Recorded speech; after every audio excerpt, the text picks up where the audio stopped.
하늘을 보고 땅을 보고라는 제목의 책이 있습니다.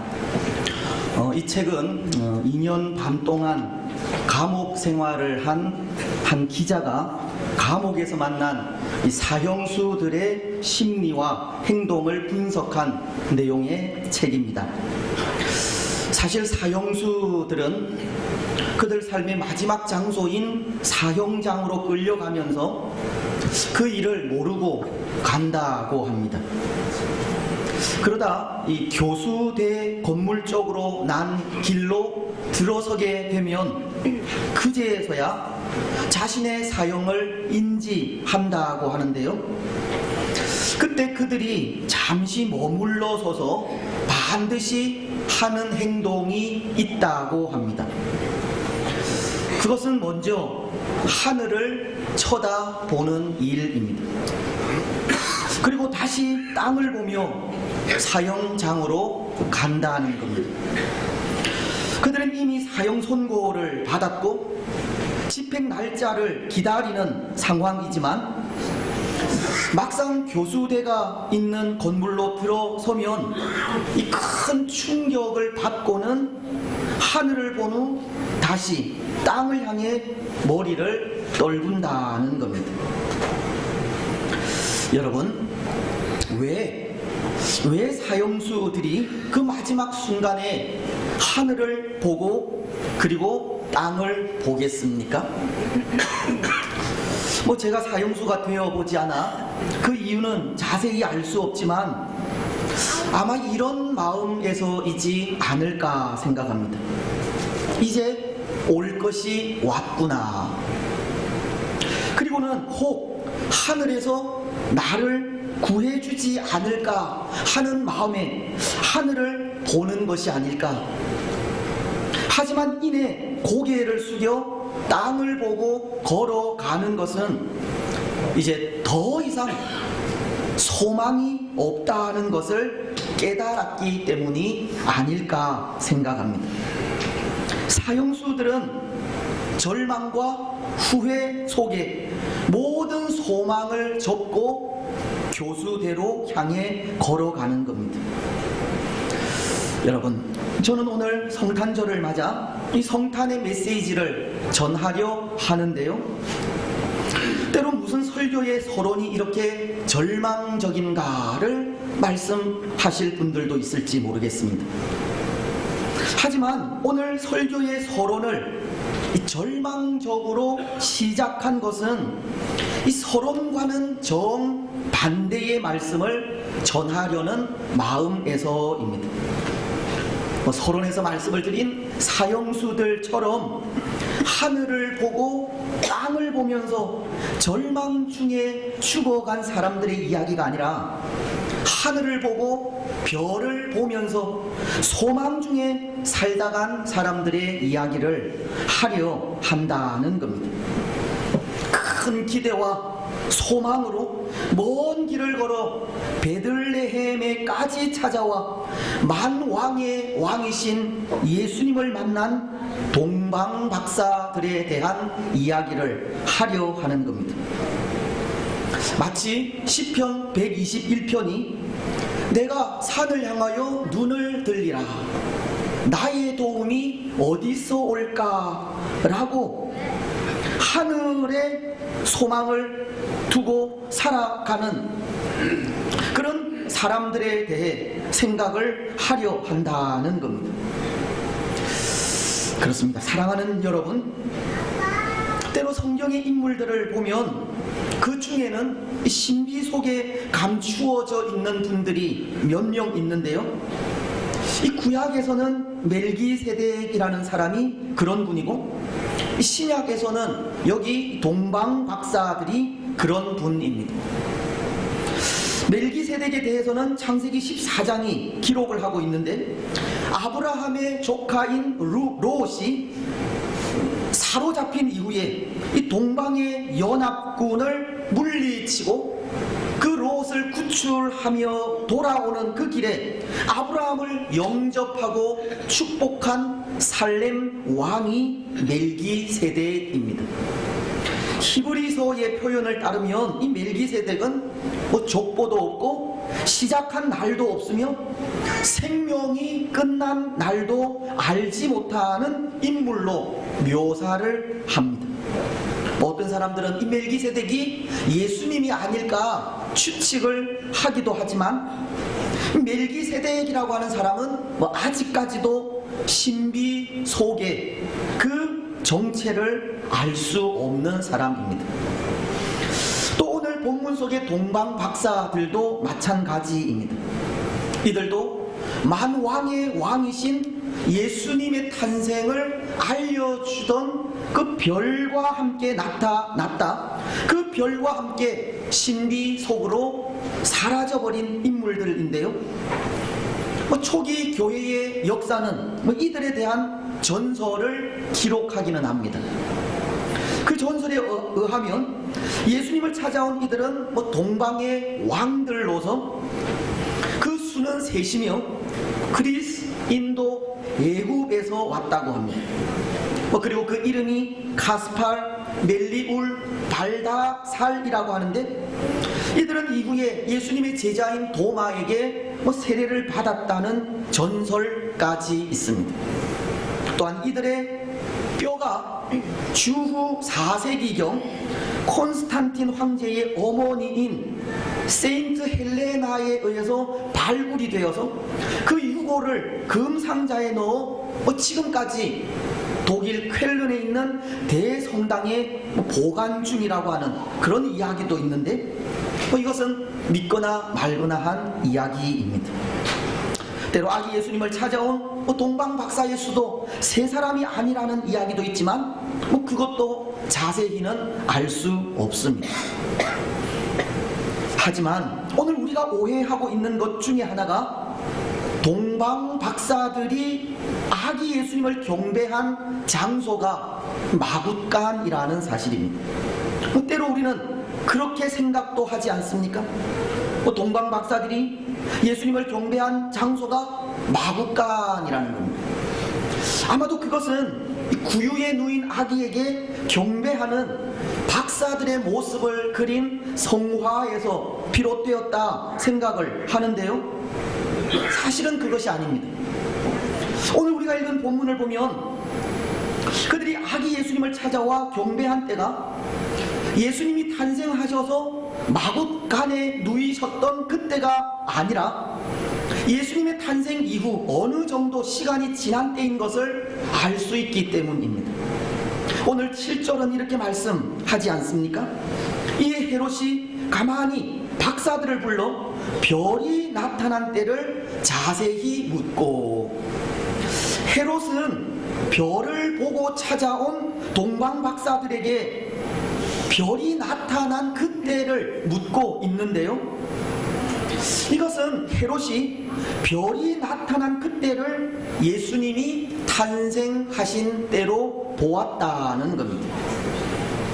그리고 그때로부터 동방 박사들이 헤롯의 궁으로 찾아오게 된 그 기간을 계산한 겁니다. 그래서 그 계산 이후 헤롯이 그의 군사들에게 명령한 것이 있습니다. 별이 나타난 그때를 표준하여 2살 아래의 아이들을 다 죽이라고 하는 명령입니다. 이것은 동방 박사들이 별을 보고 찾아와 예수님을 경배한 때가 적어도 예수님이 탄생한 직후의 일이 아님을 짐작하게 하는 내용입니다. 그래서 동방 박사들이 예수님을 경배한 장소가 마굿간이 아니라는 겁니다. 물론 오늘 성탄절에 우리가 관심을 가져야 하는 부분은 이런 부분이 아닙니다. 또 오늘 제가 말씀드리려고 하는 것도 그것이 아닙니다. 동방의 박사들이 몇 명이고 그들이 몇 명의 수행원을 거느리고 예수님을 찾아왔으며 그들이 구유에 누이신 아기 예수님을 경배한 것인지, 그것이 오늘 우리가 생각하려는 것도 우리가 관심을 가져야 하는 일도 아니라는 겁니다. 오늘 우리의 관심은 오직 우리의 구원을 위해 이 땅에 오신 예수님이어야 하기 때문입니다. 동방 박사들이 그 먼 곳에서 별의 인도로 찾아와 만왕의 왕으로 나신 예수님께 온 마음을 다해 경배하고 있듯이 오늘 우리의 관심은 왕으로서 이 땅에 오신 예수님께 두어야 한다는 겁니다.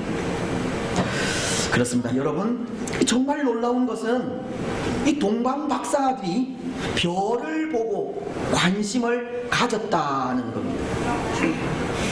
사실 당시 성전에서 일하는 제사장들은 메시아 탄생을 알리는 별을 보지 못했고, 율법과 선지자의 글에 능통한 서기관들도 별이 전하는 메시아 탄생의 소식에 관심이 없었지만, 동방의 박사들은 그 별을 보고 관심을 가졌다라고 하는 것이 참으로 놀라운 일이라는 겁니다. 왜냐하면 이 별은 왕의 탄생을 알리는 별이기 때문입니다. 동방 박사들은 이 별이 왕의 탄생을 알리는 별이라는 것을 알았기 때문입니다. 또 그 왕은 보통 왕이 아니라는 것을 알았기 때문입니다. 이들은 아기의 몸으로 이 땅에 오신 예수님을 경배하기 위해 그 먼 길을 걸어오기까지 예수님은 단순히 유대인의 왕이 아니라 그 이상의 왕이라는 사실을 알았다는 겁니다. 민수기서는 24장 17절을 통해 이런 말씀을 하십니다. 내가 그를 보아도 이때의 일이 아니며 내가 그를 바라보아도 가까운 일이 아니로다. 한 별이 야곱에게서 나오며 한 큐가 이스라엘에게서 일어나서 모압을 이쪽에서 저쪽까지 쳐서 무찌르고 또 셋의 자식들을 멸하리로다. 아마도 이들은 민수기서와도 같이 유대 전통에 대한 연구를 통해 한 별과 한 큐로 지칭이 되는 메시아의 탄생을 알고 있었던 사람들이 아닌가 합니다. 그런데 여러분, 이것은 오늘 우리에게 참으로 중요한 메시지를 던져줍니다. 한 별과 한 큐로 지칭되는 메시아의 탄생을 알고 있었다는 것에는 참 중요한 메시지가 담겨 있다는 겁니다. 그것은 메시아에 대한 사모함이 메시아이신 예수님을 보게 한다는 의미를 담고 있기 때문입니다. 구원에 대한 갈급함과 구원자에 대한 사모함 없이는 구원자이신 예수님을 볼 수 없다는 겁니다. 여러분, 당시 성경에 정통했던 바리새인들과 서기관들 그리고 제사장들은 보십시오. 아마도 그들은 그런 생각을 했을지 모릅니다. 메시아가 오시면 자신들이 가장 먼저 가서 가장 정중하게 그리고 가장 정성을 다해 맞이할 것이라 생각을 했을지 모릅니다. 하지만 그들은 메시아의 탄생을 알리는 별을 보지 못했습니다. 별이 전하는 메시아 탄생의 소식에 관심이 없었습니다. 그들은 하늘에 관심을 가진 자들이 아니라 땅의 것에 관심을 가진 자들이기 때문입니다. 그들에게는 구원에 대한 갈급함도 구원자에 대한 사모함도 없었다는 겁니다. 구원자에 대한 사모함이 메시아이신 예수님을 보게 하지만 그들은 구원자에 대한 눈이 감겨져 있었던 겁니다. 그래서 오늘 5절과 6절은 이렇게 말씀을 하십니다. 이르되 유대 베들레헴이오니 이는 선지자로 이렇게 기록된 바 또 유대 땅 베들레헴아 너는 유다 고을 중에서 가장 작지 아니하도다. 내게서 한 다스리는 자가 나와서 내 백성 이스라엘의 목자가 되리라 하였음이니이다. 유대의 분봉 왕인 헤롯이 사절을 통해서 그리스도가 어디에서 나겠느냐고, 메시아가 어디서 나겠느냐고 제사장들과 서기관들에게 물을 때 그들이 대답한 대답이 바로 이 5절과 6절 말씀입니다. 그들의 대답은 마치 청산유수와도 같다는 겁니다. 그들은 유대 땅 베들레헴에서 왕이 나신다는 구약의 예언을 줄줄 꿰고 있었기 때문입니다. 하지만 그들은 구약이 예언하신 그대로 이 땅에 이미 오신 예수님은 알지 못했습니다. 아니, 혹 그들이 알고 있다 하더라도 그들은 메시아로 오신 예수님께 관심이 없었습니다. 그들은 동방박사와는 달리 메시아로 나신 예수님을 찾지도 경배하지도 않았기 때문입니다. 만 왕의 왕이 나심을 알리는 별을 보고 동방의 박사들은 저 멀리서 경배하러 왔지만 이들은 왕으로 오신 예수님에 대해 아무런 관심도 아무런 반응도 보이지 않았기 때문입니다. 이들은 하늘에 관심을 가진 자들이 아니라 땅의 것에 관심을 가진 자들이었기 때문입니다. 이들에게는 구원에 대한 갈급함도 구원자에 대한 사모함도 없었다는 겁니다. 그렇습니다. 사랑하는 여러분, 어쩌면 오늘 이들의 모습이 우리들의 모습이 아닐까 생각하는데요. 오늘 우리도 땅의 것에 관심을 가지고 땅 위의 특권이나 땅 위의 지위, 땅 위의 온갖 화려한 것에 관심을 가지고 있기 때문입니다. 오늘 제사장들이나 서기관들이 성경에서 예언하신 메시아에 대해 무관심했듯이 우리도 성경이 말씀하는 사랑과 믿음, 용서와 헌신, 희생을 이야기하지만 그것을 실천하는 일에는 관심이 없기 때문입니다. 때로 바리새인들이 종교적인 삶만 살고 있었듯이 오늘 우리도 예수님을 사랑한다고 손을 들고 찬양은 하지만 예수님이 원하시는 일에는 아무런 반응을 하고 있지 않고 예수님의 사랑에 감사하며 눈물은 흘리지만 다른 사람을 용서하지 못하는 그런 모습이 종교적인 삶만을 사는 우리의 모습을 보여주는 것 같기 때문입니다. 때로 참 안타까운 것이 신앙의 삶은 그 삶이 깊어지면 깊어질수록 하나님의 생각에 더 민감하고 날마다 하나님을 더 가까이 하며 하나님께서 원하시는 곳에 하나님께서 원하시는 방법으로 서 있어야 하지만 그렇게 하지 못한다는 것 때문입니다. 오늘 제사장들이나 서기관들처럼 지식적으로 아는 것은 많은데 삶에서 나타나는 모습은 지극히 적다는 것이 얼마나 안타까운 일인지 모릅니다. 우리가 잘 아는 아시시의 성자 프란시스는 평화의 도구라는 시를 통해 이런 기도를 드렸습니다. 주여, 나를 평화의 도구로 써 주소서. 미움이 있는 곳에 사랑을, 다툼이 있는 곳에 용서를, 분열이 있는 곳에 일치를, 의심이 있는 곳에 믿음을, 해침이 있는 곳에 용서를, 절망이 있는 곳에 희망을, 어둠이 있는 곳에 빛을, 슬픔이 있는 곳에 기쁨을, 그릇됨이 있는 곳에 진리를 주소서. 나로 하여금 위로하는 것보다 위로받기를 더 바라지 않게 하여 주옵소서. 이해하는 것보다 이해받기를, 사랑하는 것보다 사랑받기를 더 바라지 않게 하여 주옵소서.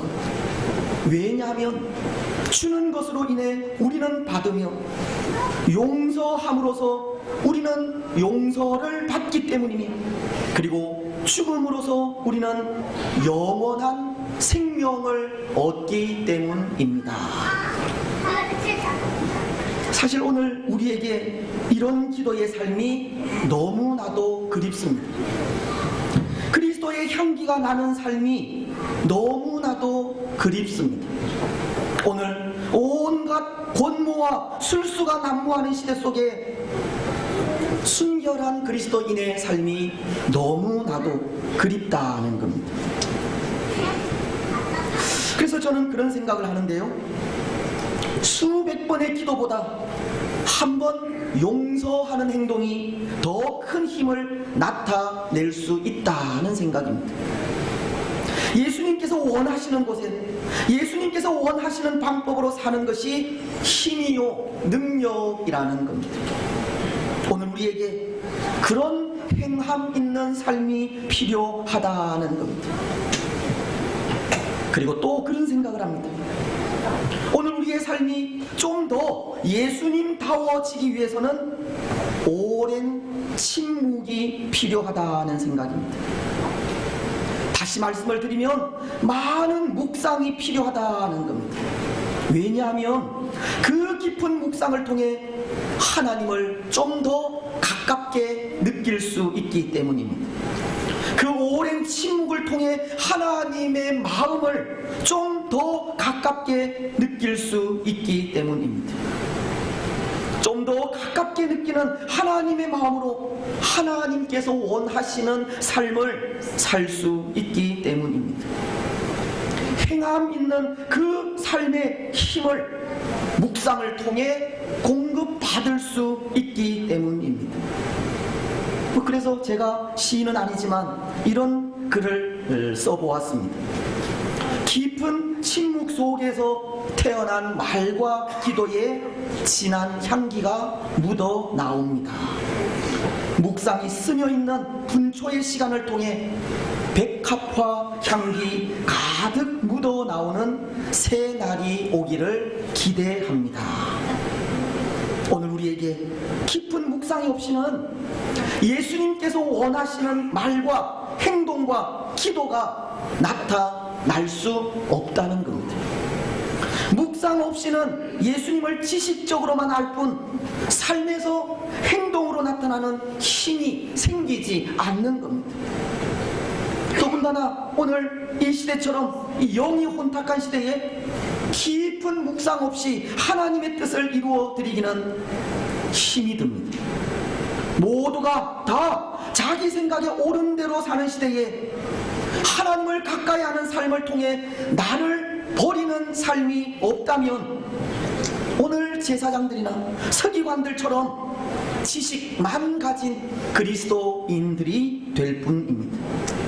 경건의 모양만 가진 그리스도인이 될 뿐이라는 겁니다.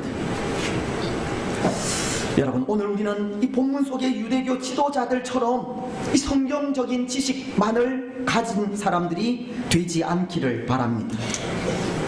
종교적인 모양만을 가지고 사는 사람들이 되지 마시기 바랍니다. 말뿐인 신앙인이 되는 것을 조심하시기 바랍니다. 깊은 묵상을 통해 하나님께서 원하시는 것이 무엇인지를 발견하시고 하나님께서 원하시는 곳에 하나님께서 원하시는 방법으로 나아가는 우리들이 되시기를 바랍니다. 여러분, 오늘 동방 박사들은 보십시오. 그들에게는 하나님께서 원하시는 삶의 모습이 있습니다.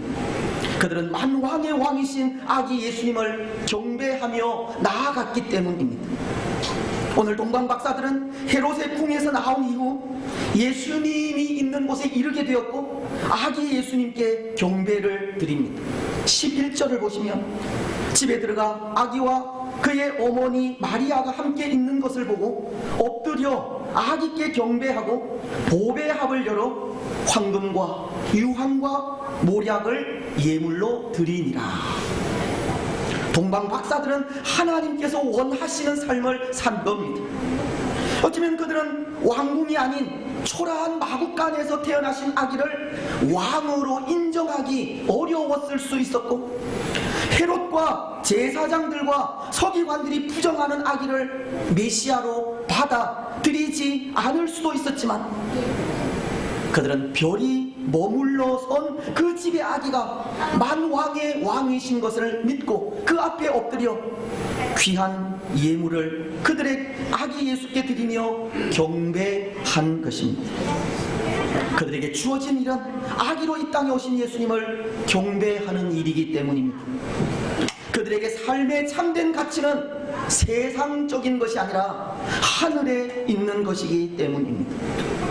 때로 오늘 세상은 눈에 보이는 영광에 취해 초라하고 나약하게 보이는 것에는 아무런 관심도 아무런 가치도 두지 않지만, 참으로 가치 있는 것은 초라하게 보이는 하늘의 것이기 때문입니다. 정말 가치 있는 것은 눈에 보이지 않는 이 영적인 것이기 때문입니다. 정말 가치 있는 것은 우리 주 예수 그리스도이시기 때문입니다. 예수님만이 참된 구원자이시기 때문입니다. 그렇습니다. 이제 말씀을 맺겠습니다. 사랑하는 여러분, 오늘 땅의 것에 관심을 가지고 땅 위의 특권이나 땅 위의 지위, 땅 위의 온갖 화려한 것에 관심을 가지고 있으면 하늘에서 인도하는 찬란한 별을 보지 못합니다. 때로 화려한 건물과 거대한 기둥에 둘러싸여 있는 궁궐만을 동경한다면, 우리를 위해 이 땅의 아기의 모습으로 오신 예수님을 볼 수 없습니다. 경건의 능력은 없이 경건의 모양과 종교적인 위선으로 가득 차 있다면 시대를 향하신 하나님의 징조를 읽을 수도 없으며, 더군다나 구유에 누이신 아기 예수님은 도무지 상상할 수 없습니다. 하지만 메시아이신 예수님께서 아기의 몸으로 이 땅에 오신 것을 볼 수 있는 사람은 하늘을 바라보고 하늘에 소망을 두고 살아가는 사람들입니다. 메시아에 대한 사모함을 가지고 그의 은혜를 갈급해하는 사람들이고, 영적인 것에 가치를 두고 살아가는 사람들입니다. 심령이 가난한 사람들이고 마음이 청결한 사람들입니다. 마더 테레사 수녀는 이런 말을 했는데요, 무슨 말을 하고 어떻게 행동하든 늘 보이지 않는 손님인 그리스도가 우리 곁에 있다고 생각하라. 우리가 무슨 말을 하든 어떤 행동을 하든 항상 기억해야 할 것이 우리 곁에는 예수님이 계시다는 겁니다.